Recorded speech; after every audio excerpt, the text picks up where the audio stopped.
The Council Warfleet was the largest armada ever assembled in galactic history. 1,000 warships from 12 different species, all united in their desperation to destroy the human-led alliance that threatened their power. The ships stretched across space like a metal cloud blocking out the star's fleet. Admiral Crick's destroyer commanded the massive fleet from his flagship, the Eternal Dominion. He had spent 2 months gathering every loyal vessel, every desperate ally, every species that still believed the old ways were better than human equality. But as the fleet approached Earth's solar system, Admiral Crick's destroyer began to have doubts. The human homeworld was protected by defensive stations that looked unlike anything he had ever seen before. Sleek silver structures floated in perfect formation around Earth, each one bristling with weapons that seemed to bend light itself. On Earth, Admiral Kwon Byung-ho stood on the bridge of the Alliance flagship, the Unity, watching the approaching enemy armada with calm confidence.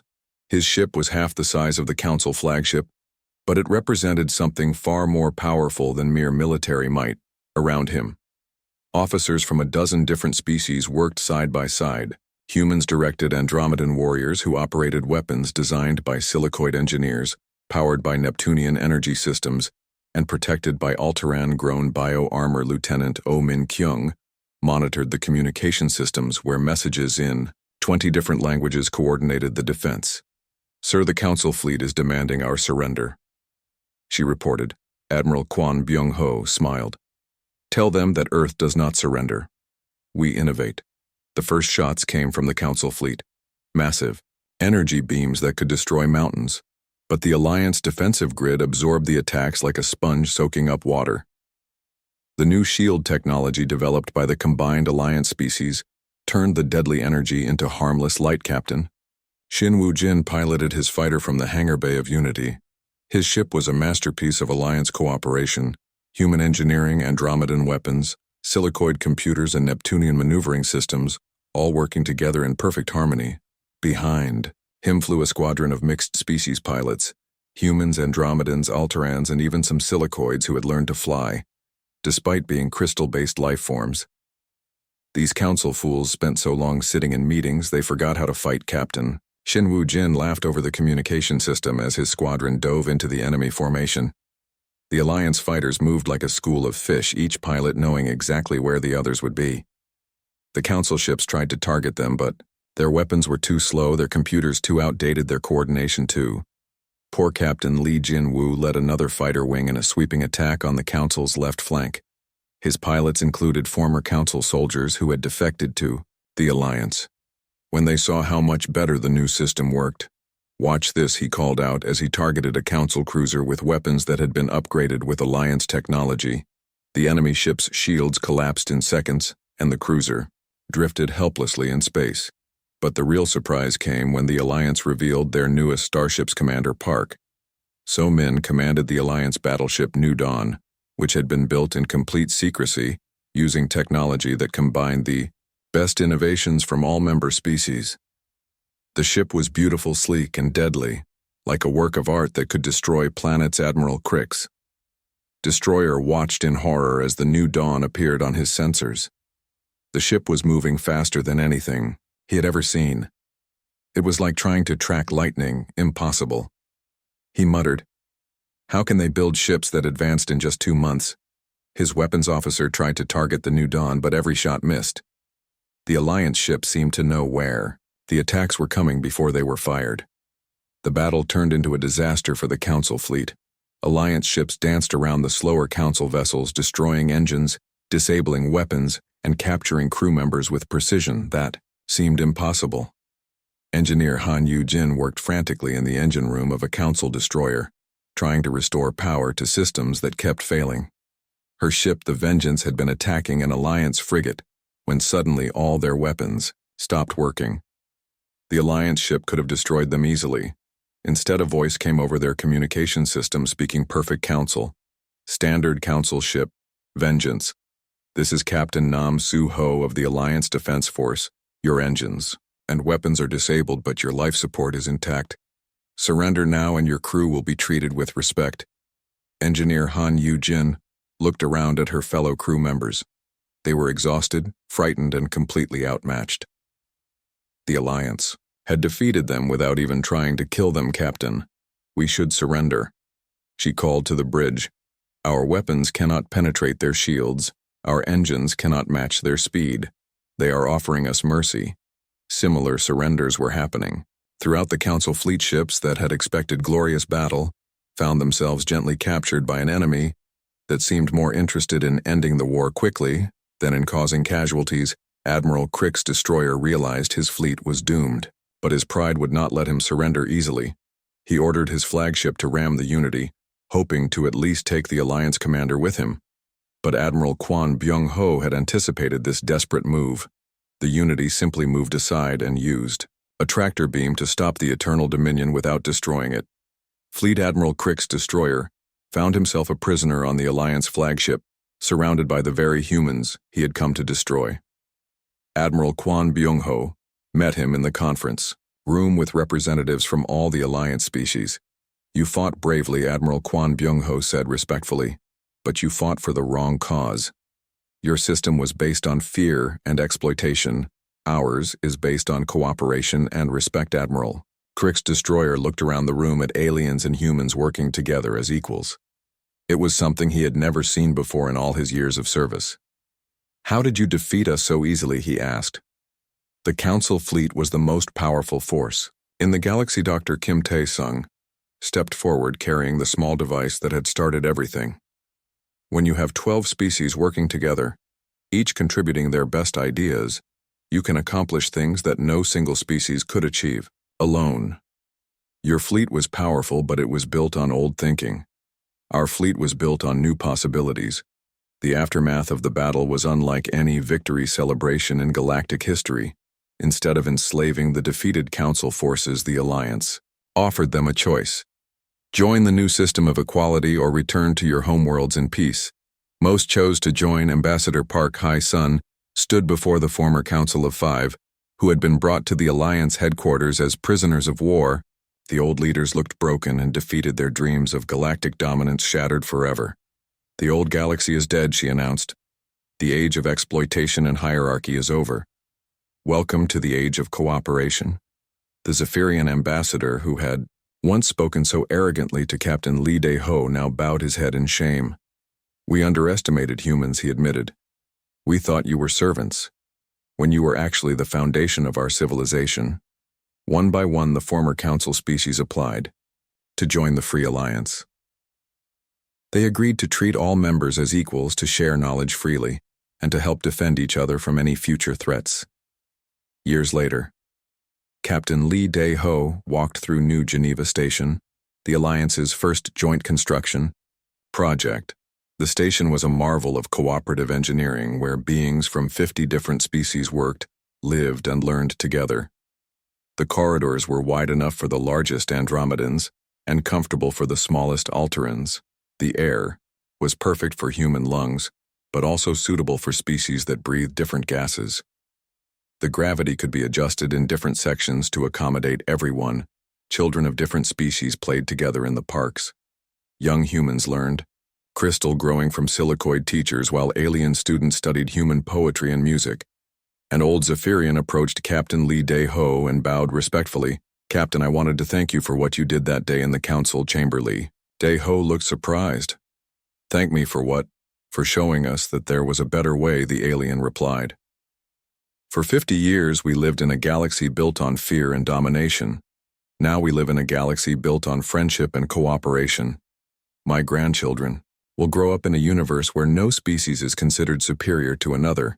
Captain Lee Dae-ho smiled as he watched a group of mixed-species engineers working together to design a new type of starship that would be faster and safer than anything ever built. Sometimes he thought to himself, the best way to fix a broken system is to walk away and build something better. The galaxy had indeed fallen into chaos when Earth left the Galactic Council, but from that chaos had emerged something far more beautiful than anyone had imagined, a universe where all species could reach for the stars together. After 1 month of galactic chaos, something unexpected began to happen. Individual alien worlds started reaching out to Earth directly, completely ignoring the broken Galactic Council. They offered fair trade agreements, technology exchanges, and Mutual defense pacts instead of the old system of human servitude. Captain Nam Su-ho commanded the first human diplomatic mission to leave Earth since the Great Withdrawal. His ship, the New Hope, carried a crew of 50 humans and enough supplies to help rebuild an entire world. But more importantly, it carried a message of friendship instead of conquest. The planet Altara had been one of the first to contact Earth directly. The Altarans were a peaceful species who looked somewhat like tall, thin humans, but with silver skin and large, gentle eyes. They had been oppressed by the Council for 300 years, forced to give most of their food production to feed the armies of more powerful species. Now their leader, Elder Trix, waited at the spaceport as Captain Nam Su-ho's ship landed. She had never met a human before, but she had heard stories of their kindness and their amazing ability to solve problems. Captain Nam Su-ho stepped off his ship wearing a simple blue uniform instead of the military armor that Council representatives always wore. He smiled and bowed respectfully to Elder Trix. Elder Trix, I am Captain Nam Su-ho of the Earth Diplomatic Corps. We received your message and we are here to help. Elder Trix felt tears. In her large eyes, no alien representative had ever spoken to her with such respect. The Council ambassadors had always demanded tribute and obedience. They had never offered help. Captain Nam Su-ho, we do not want to join your empire, she said carefully, through her translator. We just want to trade fairly and learn from each other. Captain Nam Su-ho's smile grew wider. That is exactly what we want too, he replied. We do not build empires. We build friendships. Over the next week, Captain Nam Su-ho and his team worked with the Altarans to restart their agricultural systems.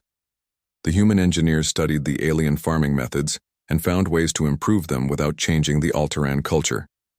The human doctors shared medical knowledge that could extend Altaran lifespans by decades. In return, the Altarans shared their skill at growing food in harsh environments and their knowledge of plant genetics.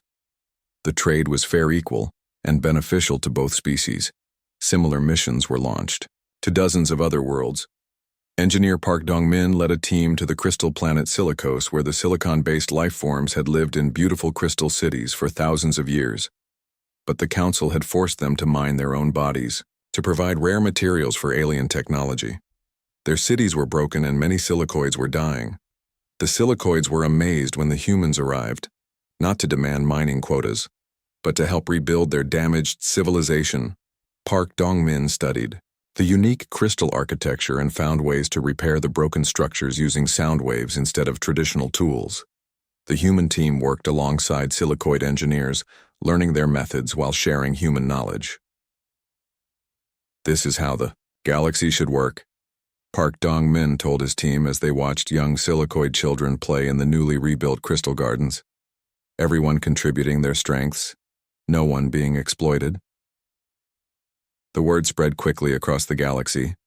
Humans were not conquering worlds or demanding tribute. They were offering genuine partnership and friendship. Species that had been enemies for centuries began working together under human guidance. On the water world Aquarius, the fish-like Neptunians had been fighting a civil war for 50 years over resources that the Council had been stealing. The humans helped them realize that they had enough resources for everyone if they stopped giving most of their wealth to alien overlords. Commander Wei Sun Hai mediated the peace talks between the two Neptunian factions. She had studied alien psychology for 20 years and understood how to help different species communicate. You have been fighting each other, she told the Neptunian leaders, while the real enemy was the Council that kept you poor and angry. Now you can work together to build something better. The Neptunians signed a peace treaty, and within weeks their underwater cities were producing more food and energy than they had in decades back. On Earth, President Yoon Soo-jin announced the formation of the Free Alliance, a new organization based on equality and mutual respect, instead of the old Council system of hierarchy and exploitation. The Free Alliance charter was simple. Any species could join if they agreed to treat all members as equals, share knowledge freely, help defend each other from aggression, and never use other species as slaves or servants. Within days of the announcement, dozens of alien species applied to join. The Altarans were first, followed by the Silicoids, the Neptunians, and many others. Small, peaceful species that had been bullied by the Council for centuries saw the Free Alliance as their chance for freedom. But the Free Alliance was not just for small species. The Andromedans were a proud warrior culture that had served as the Council's military enforcers for 200 years. They had always respected strength, and humans had proven their strength by bringing down the galactic government in a single day. Admiral Rex Fighter, the supreme commander of the Andromedan fleet, arrived on Earth to negotiate personally. He was 8 feet tall, covered in natural armor, and carried weapons that could level buildings. But he came in peace. President Yoon Soo-jin met him in the presidential palace, surrounded by human guards who looked tiny compared to the giant warrior Admiral Rex Fighter. "Your people have a reputation for honor," she said calmly. "We would welcome the Andromedans in our alliance, if you can accept humans as equals, not as servants." Admiral Rex Fighter studied the small human woman who showed no fear, despite his intimidating appearance. He had fought in 100 battles, and had never met an opponent who impressed him as much. "As these humans, you defeated our technology without firing a shot," he said slowly. "You collapsed our empire without killing anyone. You offer friendship to enemies and help to strangers. This is true strength, President Yoon Soo-jin. The Andromedans would be honored to serve alongside humans as equals." The alliance grew stronger every day as more species joined. Dr. Kim Tae-sung and Dr. Lim Hae-won completed their secret project and revealed technology that amazed even their fellow humans. The new quantum computers could solve complex problems in seconds. The improved starship engines could travel between galaxies in weeks instead of years, and the defensive systems could protect entire star systems from attack. But instead of keeping these advances secret, like the old council had done, the humans shared their new technology freely with all alliance members. Every species contributed their own knowledge, and together they created innovations that none of them could have achieved alone. The silicoids contributed their crystal technology that could store massive amounts of information. The Neptunians shared their mastery of fluid dynamics that improved spaceship design. The Alterans provided agricultural techniques that could feed billions. The Andromedans offered military strategies that could defend against any threat. Lieutenant Oh Min-kyung served aboard the first mixed-species starship, where humans, Altarans, silicoids, and Andromedans worked side by side as equals. "Never thought I would see aliens and humans working together like this," she told her friend Ensign Kim Do-han, as they watched an Andromedan engineer help a silicoid technician repair a quantum drive. "This is what the galaxy was supposed to be like," Ensign Kim Do-han replied. "Not masters and servants, but partners and friends." The Free Alliance established its headquarters on a neutral space station built jointly by all member species. The station, called Unity 1, was a marvel of cooperative engineering where every species contributed their best ideas. But the old Galactic Council was not willing to give up without a fight. The Council of Five met in emergency session, as reports reached them of entire sectors joining the human-led alliance. Trade routes that had sustained their power for millennia were switching to alliance control. Military forces were defecting to serve under human command. Even some council member species were secretly negotiating to join the alliance. The Void Speaker emerged from his shadows for the first time in years, his voice filled with rage. "The humans have turned our own subjects against us," he hissed. "They offer equality and cooperation while we offered order and stability." The War Guild commander activated his weapon systems. "This rebellion must be crushed before it spreads further. We still have enough loyal forces to destroy Earth and scatter their alliance." The hegemony representative clicked his mandibles in agreement. "The humans are too dangerous to be allowed to continue. They have proven that our system of control can be overthrown. We must eliminate them before other species get similar ideas." Chancellor Vex Leader tried to argue for negotiation, but he was outvoted 4-1. The Council of Five made their final decision. They would gather every loyal warship, every remaining weapon, every desperate ally, and launch one last attack on Earth and its new alliance. The galaxy's oldest civilization would either restore its dominance or die trying, but they had no idea what they were about to face. 3 days had passed since Captain Lee Dae-ho walked out of the Galactic Council chamber, and the galaxy was falling apart faster than anyone had expected. On the mining planet Zerion 7, Foreman Choi Min-ho stood in the main control room watching his life's work crumble before his eyes. The massive mining machines that had worked perfectly for 20 years were now silent and still, like sleeping giants that would never wake up. The control panels that once glowed with hundreds of lights were now dark. The computer screens showed nothing but blank emptiness. Even the simple conveyor belts that carried ore from the mines to the processing plants had stopped moving. Engineer Han Yu-jin ran into the control room, her face pale with worry. She had been working on the quantum processors for 6 hours, trying everything she could think of to get them running again. "Sir, the quantum processors are completely dead," she said, her voice shaking. Nothing responds. "The backup systems won't start. The emergency protocols don't work. It's like the machines have forgotten how to be machines, Choi." Min-ho nodded slowly. He had expected this. The moment he heard about Earth's withdrawal from the Council, he knew his mining operation was doomed, almost. Every piece of equipment on Zirion 7 had been built by humans or used human-designed components. "We built this whole operation around human technology," he said quietly. 20 years of work, and now it's all useless metal. Through the control room windows they could see the mining crews standing around looking confused and scared. Most of them were aliens from different species who had never learned how the machines actually worked.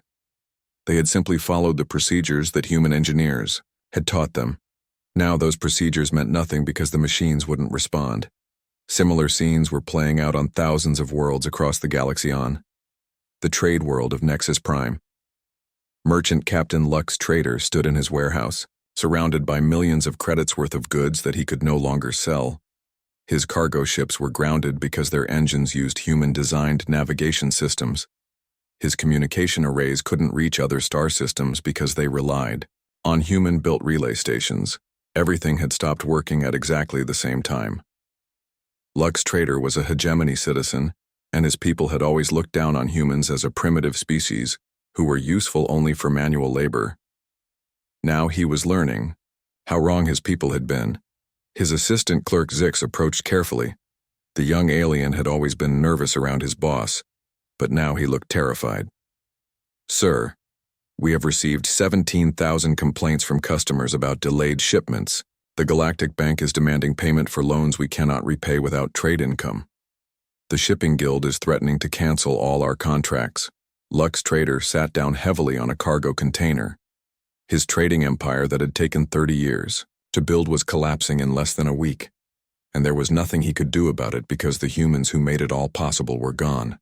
Across the galaxy, the same story repeated itself over and over. The medical station orbiting Altara Prime was in complete chaos. Dr. Vex Healer rushed from room to room trying to treat patients with equipment that no longer functioned. The surgical robots stood motionless in operating rooms. The life support systems for critical patients kept failing. The medicine manufacturing machines that produced drugs for 50 different species had shut down completely.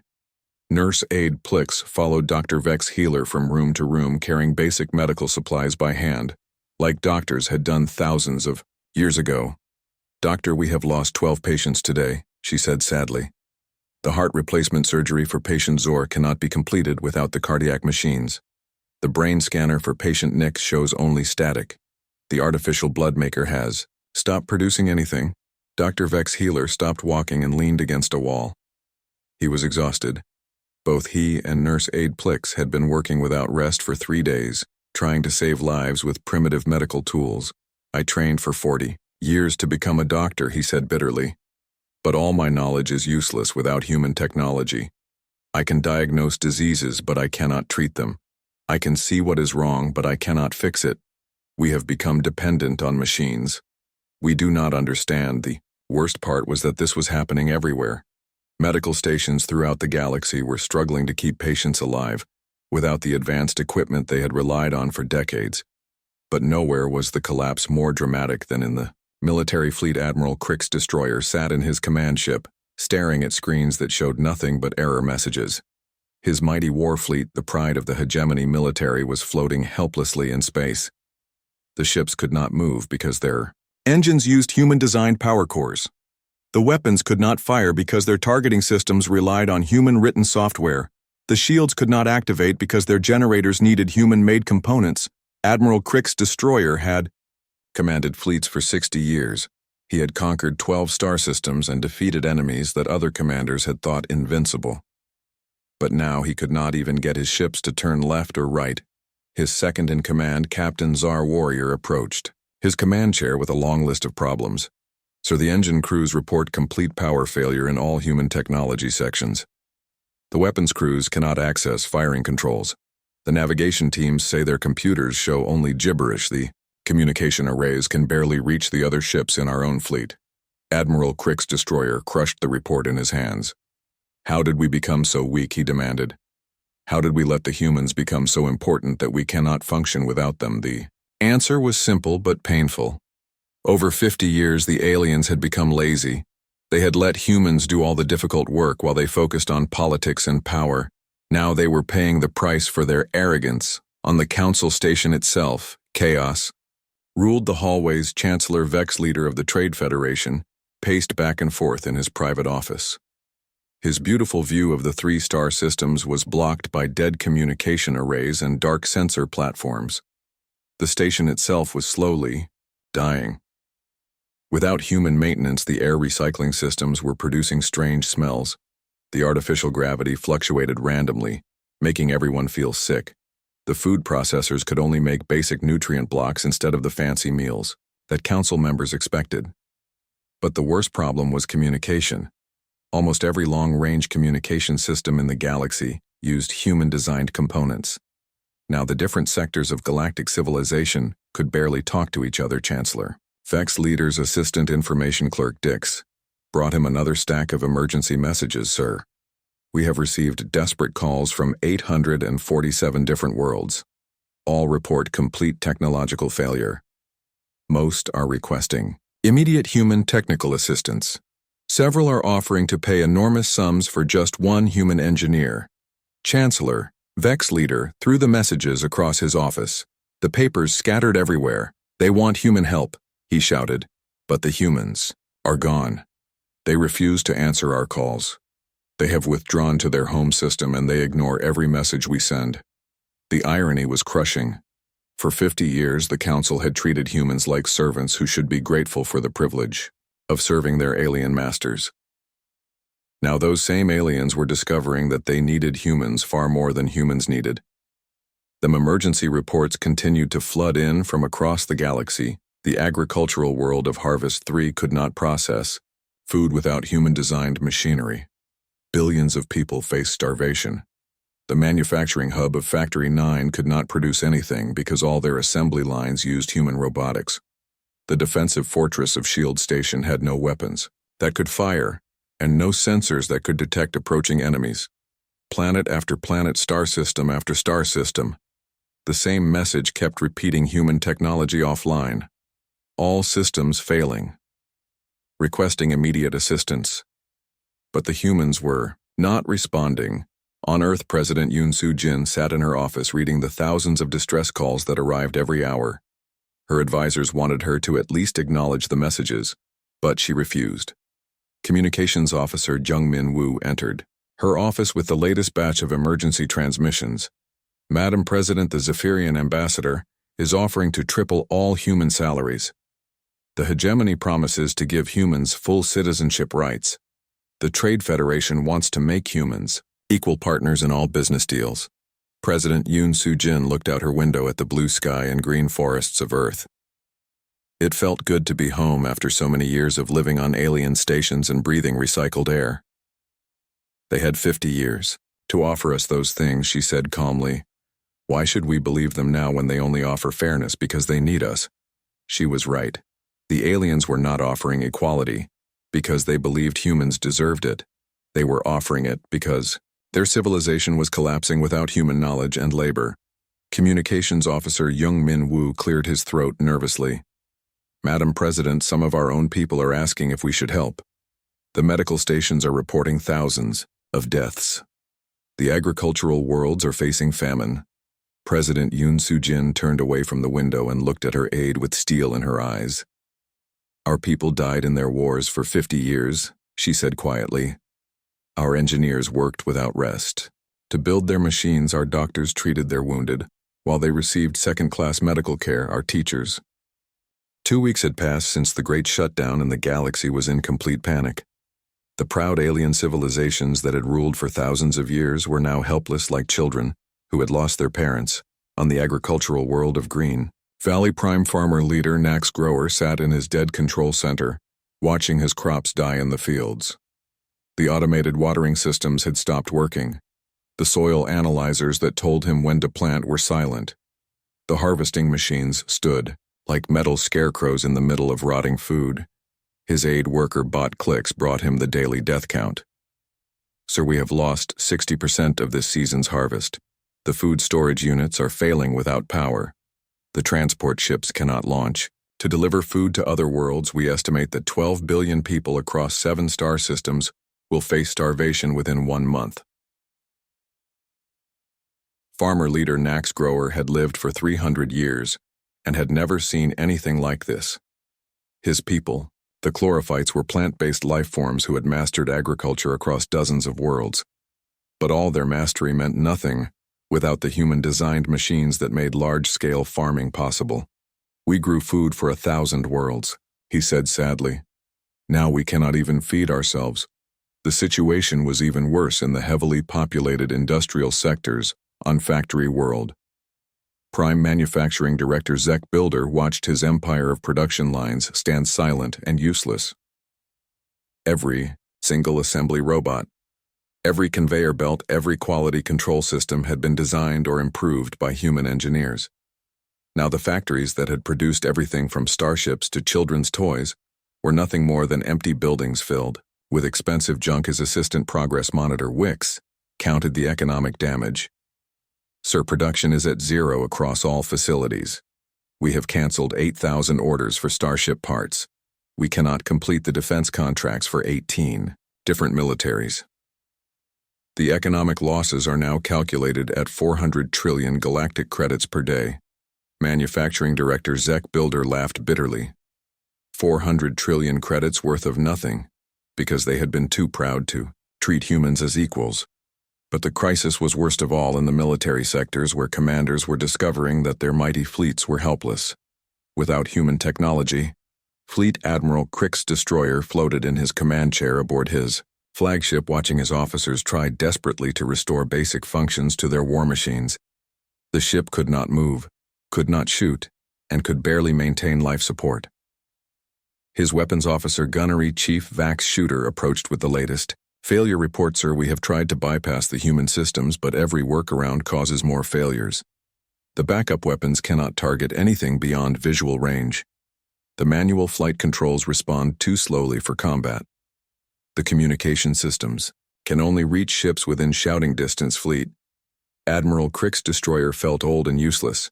He commanded 200 warships that had once struck fear into the hearts of rebels and pirates. Now a single human fishing boat could probably defeat his entire fleet. "Get me a communication channel to Earth," he ordered. "I do not care if you have to use smoke signals." The call took 6 hours to connect because the galaxy's communication network was falling apart piece by piece. When the channel finally opened, Admiral Song Ji-hai appeared on the screen from her office on Earth. She looked calm and rested, while Fleet Admiral Crick's destroyer looked like he had not slept in weeks. "Admiral Song, we need to talk," he said, trying to sound commanding. "Perhaps we can reach some arrangement." Admiral Song Ji-hai smiled politely, but her eyes were cold as space. "The time for arrangements has passed," she replied firmly. "You had 50 years to treat us fairly." Fleet Admiral Crick's destroyer felt his pride crumble. He had conquered solar systems and commanded respect from every species in the galaxy. Now he was begging a human for help. "Our fleets are defenseless," he admitted. "Pirates and raiders are attacking merchant ships throughout the Outer Rim. We cannot protect our own people without functional weapons." Admiral Song Ji-hai leaned back in her chair. "That sounds like a problem you should solve yourselves." The call ended, and Fleet Admiral Crick's destroyer stared at the blank screen. He had just been dismissed by a human like he was an unimportant clerk, but Admiral Song Ji-hai was right.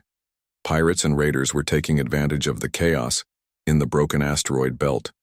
Captain Lee Jin-woo piloted his small fighter through a field of spinning rocks. He had once served in the Galactic Council Navy, but when Earth withdrew, he had chosen to return home. Now he found himself fighting to protect innocent civilians from criminals who saw opportunity in the galactic collapse. His fighter was one of the few ships still working because it was completely human-built. Every bolt, every wire, every computer chip had been made on Earth or in human space stations. Through his communication system, he could hear the distress calls from a passenger transport that was under attack by pirates' passenger ship Golden Dream. "This is Captain Lee Jin-woo of the Free Earth Defense Force. I am approaching your position." The passenger ship captain sounded desperate. "Captain Lee Jin-woo, we have 300 civilians, aboard including children. The pirates have disabled our engines. We cannot escape." Captain Lee Jin-woo pushed his fighter to maximum speed. The 3 pirate ships were old, but they were still functional because they used simple technology that did not depend on human innovation. He engaged the first pirate ship with his plasma cannons. The enemy vessel exploded in a ball of fire before its crew could even react. The second pirate ship tried to run, but Captain Lee Jin-woo's fighter was much faster. He destroyed it with a single missile. The third pirate ship surrendered immediately. These aliens spent so much time sitting in meetings, they forgot how to fight Captain Lee. Jin-woo muttered as he escorted the passenger transport to safety. Similar rescue missions were happening throughout human space as Earth Defense Force pilots helped anyone who asked for assistance, but they only helped those who treated them with respect. Back on Earth, Dr. Kim Tae-sung worked in his laboratory on something that would change everything. His wife, Dr. Lim Hae-won, assisted him as they developed new technology that would make humanity completely independent from the failing galactic civilization. The device they were building looked like a small silver box, but it contained computing power beyond anything the galaxy had ever seen. "If they want to survive, they will have to learn to work with us, not use us," Dr. Lim Hae-won said as she calibrated the quantum processors. "Exactly," Dr. Kim Tae-sung replied, "but this time we set the terms." Their new invention would allow humans to build starships that were twice as fast as anything in the galaxy computers, that could solve problems in seconds that took alien machines hours, and weapons that could defeat entire fleets. But they were not building these things for conquest, they were building them for protection. Meanwhile, on the council station, Chancellor Vex Leader was making the most difficult decision of his long life. He had swallowed his pride and was preparing to offer humans something that no alien species had ever been offered before: true equality. His aide information clerk Dix brought him the final casualty reports from across the galaxy. "Sir, the death toll from technological failures has reached 50 million beings. Infrastructure collapse has left 800 worlds without reliable power or water. Transportation networks have failed completely in 47 star systems. The economic damage is now beyond calculation." Chancellor Vex Leader closed his eyes and tried to imagine a solution. But every plan he could think of required human cooperation. "Prepare a formal diplomatic message to Earth," he ordered. "Use the old emergency protocols that bypass normal channels. Make it clear that we are requesting negotiations, not demanding them. Information." Clerk Dix looked surprised. "Sir, the Council of Five has not authorized any negotiations with Earth." Chancellor Vex Leader stood up and walked to his window where he could see the dying lights of the great station. "The Council of Five is irrelevant," he said quietly. "If we do not get the humans back, our civilization will end within months. I would rather face their anger than watch our people starve." It was a desperate gamble, but across the galaxy, other leaders were making similar decisions. On dozens of worlds, individual governments were reaching out to Earth directly. Some offered rare minerals in exchange for technical assistance. Others promised to treat human colonists as full citizens. A few even offered to share their most closely guarded scientific secrets. The old galactic order based on hierarchy and exploitation was crumbling. But from its ruins, something new was beginning to emerge. Something that might actually work if the humans were willing to give the galaxy one more chance. Captain Lee Dae-ho walked through the long metal hallway of the Galactic Council Station. His boots made soft sounds on the shiny floor. He had been walking these same hallways for 10 years, but today felt different. Today, everything would change. The station was huge, bigger than any city on Earth. It floated in space between 3 star systems and housed millions of alien beings from across the galaxy. Lee Dae-ho had always felt small here, surrounded by creatures that could live for thousands of years and had technology that seemed like magic. But today he did not feel small. Today he felt angry Commander Park. So Min walked beside him. Her face was calm, but Lee Dae-ho could see the fire in her eyes. She had been his partner for 8 years, and together they had fought in 12 different wars for the Galactic Council. They had lost friends. They had bled. They had nearly died more times than they could count, all for aliens who saw humans as nothing more than useful animals behind them. Walked Dr. Kim Tae-sung, the smartest human Lee Dae-ho had ever met. The doctor carried a small black device in his hand. It looked simple, but Lee Dae-ho knew it held the power to change everything. The doctor had spent 3 years building it in secret, working in hidden labs on Earth while pretending to develop new weapons for the Council. The truth was much more dangerous. They reached the great doors to the Council chamber. The doors were made of some kind of crystal that showed rainbow colors when light hit them. 2 giant robot guards stood on each side. Each robot was twice as tall as a human and carried weapons that could destroy a small building. One robot moved forward. Its red eye scanned Lee Dae-ho from head to toe. Human Lee. Dae-ho, you are authorized to enter the chamber, the robot said in a voice that sounded like grinding metal. Your companions may also enter. The doors opened with a soft humming sound. Inside the council chamber was a sight that still amazed Lee Dae-ho. Even after all these years, the room was shaped like a giant ball with seats covering every surface. Thousands of alien beings sat in those seats. Some looked almost human, but with different colored skin or extra eyes. Others were so strange that Lee Dae-ho could not even guess what planet they came from. In the center of the room was a floating platform. This was where speakers stood when they addressed the council.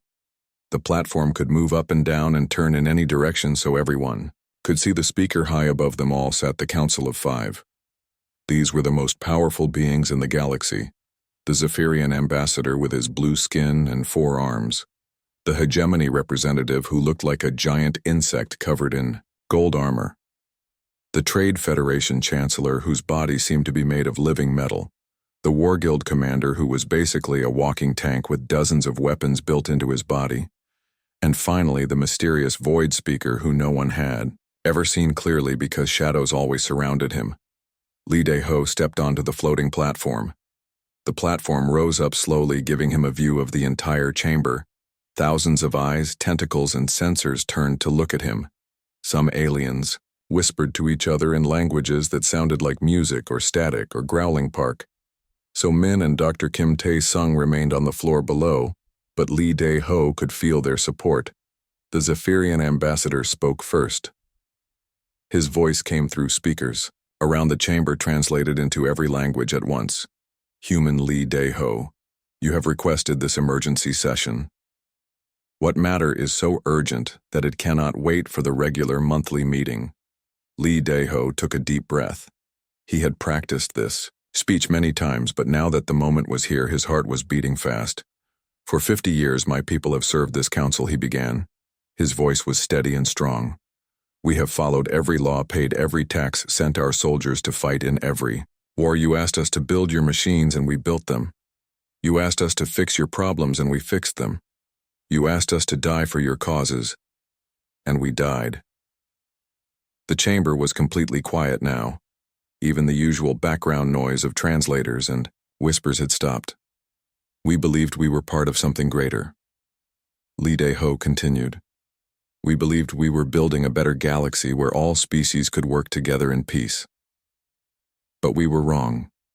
The War Guild commander leaned forward in his seat, his mechanical voice booming through the chamber. Explain yourself, human. What accusation do you make, Lee? Dae-ho smiled, but it was not a happy smile. 3 months ago, our scientists discovered something interesting. Dr. Kim Tae-sung, please show them what we found.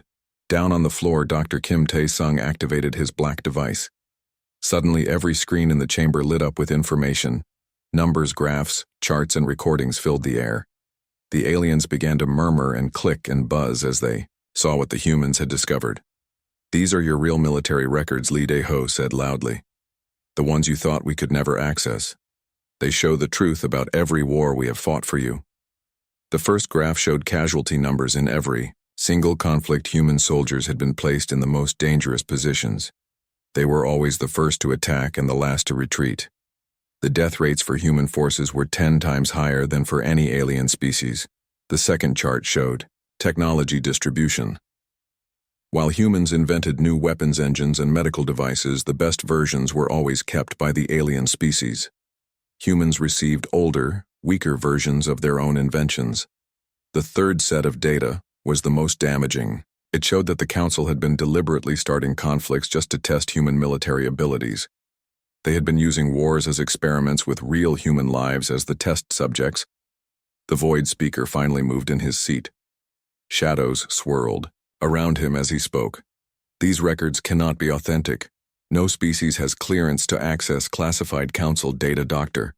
Kim Tae-sung stepped forward and spoke for the first time.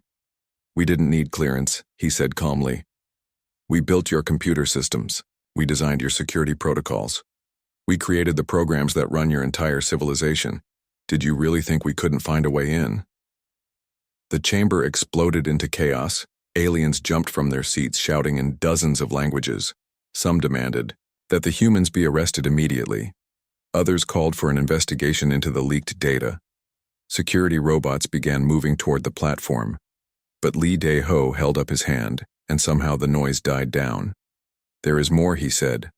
"Dr. Kim, show them the final piece." The last image that appeared was a map of the galaxy.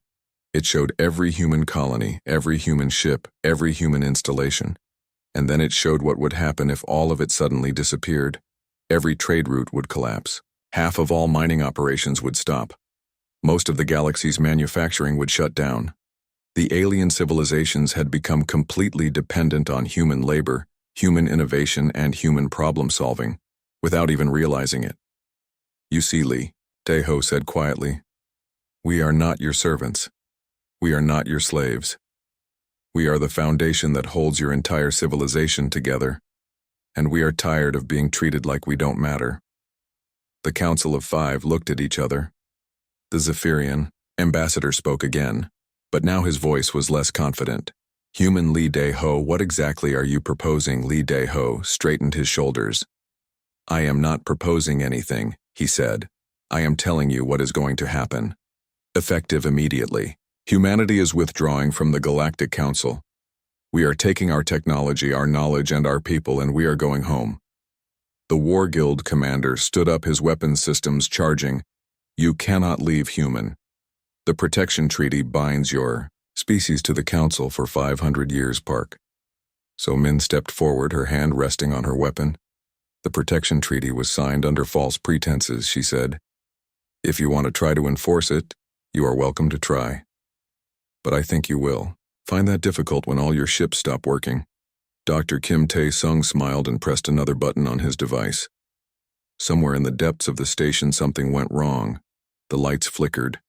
The air recycling systems made strange noises. Several alien devices simply shut down all across the galaxy. The same thing was happening. Every piece of technology that humans had built or improved or even touched was receiving a shutdown signal. The careful plans that Dr. Kim Tae-sung had laid over 3 years were finally being activated. Lee Dae-ho looked around the chamber one last time. "Goodbye," he said simply. Then Park. So Min and Dr. Kim Tae-sung walked out of the council chamber, leaving behind 50 years of human service to an ungrateful galaxy behind them. The greatest civilization in galactic history began to crumble.